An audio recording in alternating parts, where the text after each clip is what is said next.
So on Monday this week, US and UK air travel bosses made a rare joint appeal to Joe Biden and Boris Johnson to discuss reopening transatlantic air travel in this week's G7 summit.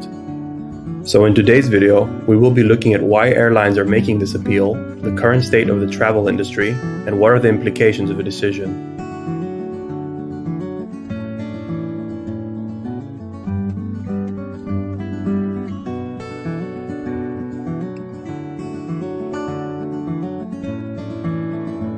The appeal is being made by US and UK Airline Executives to reopen transatlantic air travel. It is a rare joint appeal in the normally extremely competitive airline industry. To reopen this route, both countries will need to remove barriers for travel. The USA will need to lift a travel ban on non-Americans traveling directly from the UK to the US. The UK will also have to place the USA in its green list of travel destinations. It is currently under the amber list, which means arriving passengers have to quarantine and therefore cannot enjoy a holiday. The airline executives have been unsuccessfully pushing to open this route since last year. However, they argue that the increased rates of vaccinations have now made it safe to travel. The executives have said that they are prepared to back proof of vaccination and enforce testing requirements instead of quarantine in order to ensure safety. Reopening the transatlantic route is very important to the travel industry. The route allows for mass travel between the US and the UK, and as such, is very lucrative. This is of course because it allows tourism between the two countries, but more so because it is a hotspot for business passengers who are willing to pay more for premium seating. The route is likely to be even more busy post-pandemic due to long-awaited family reunions and postponed travel plans.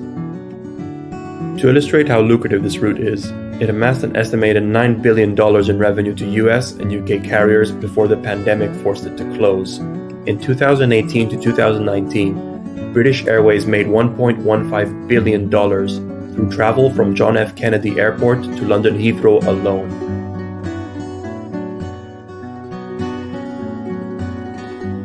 The travel and leisure industries have been particularly affected by the travel restrictions caused by the pandemic. In 2020, the world's largest airlines suffered a total of $126.4 billion in losses, according to the International Air Transport Association, with expected losses of $47.7 billion in 2021. The tourism industry is also just a fraction of what it used to be, with Visit Britain forecasting the revenue of inbound tourists to be just 20% of what it was in 2019. The recent government decision to remove Portugal, the only leading popular tourist destination, from the green travel list has only made things more uncertain for tourism and for travel agents in particular. About 2/3 of annual revenues of the tourism sector come from the summer season, so this decision is even more damaging. The Trade Association for Travel Agents, APTA, has said that UK travel agents are at the point of losing their homes, and 88,000 jobs in the sector have already been lost. It says that the government support schemes were at the margin of the support that should be offered to the devastated tourism sector, and it has been used as a sacrificial lamb in favor of more domestically focused industries. APTA has warned that tens of thousands more tourism jobs will be lost if travel restrictions are not eased to reflect the country's successful vaccine rollout. The Trade Association has also called for a full review of the government's traffic light system in 3 weeks' time, and has also initiated legal action against the government for its lack of financial support for the tourism sector.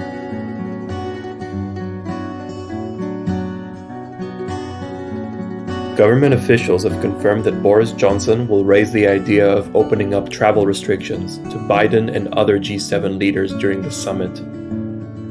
However, we do not currently have a clear indication of which direction the leaders will take. In a letter to a lobby group, UK Transport Secretary Grant Shapps said that re-establishing normal air travel between the US and the UK was a priority. But a British official told the Financial Times newspaper that the best the airline industry was likely to get was a relaxation of US policy on the country's Independence Day holiday on the 4th of July.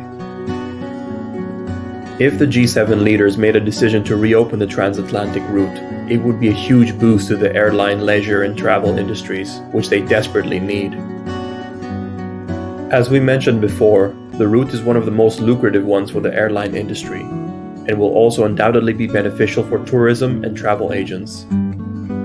It will be more significant for the UK sector, as they have not been able to cushion the impact of international restrictions with domestic flights as US airlines have done.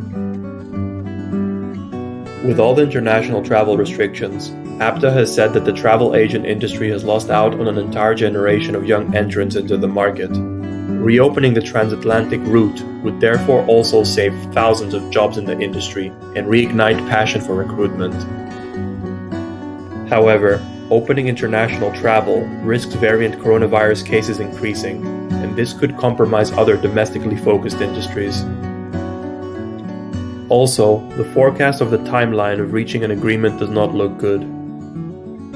Even if the US decides to lift its ban, it will likely be in July, and the UK will likely reevaluate its traffic light system in 3 weeks' time. This means that the travel industry will by then have lost precious time from the crucial summer season.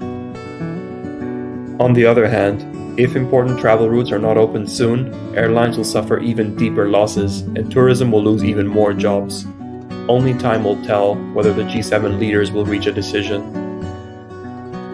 As always, thank you for watching our video. If you enjoyed, don't forget to leave us a like, comment, and subscribe for more great content.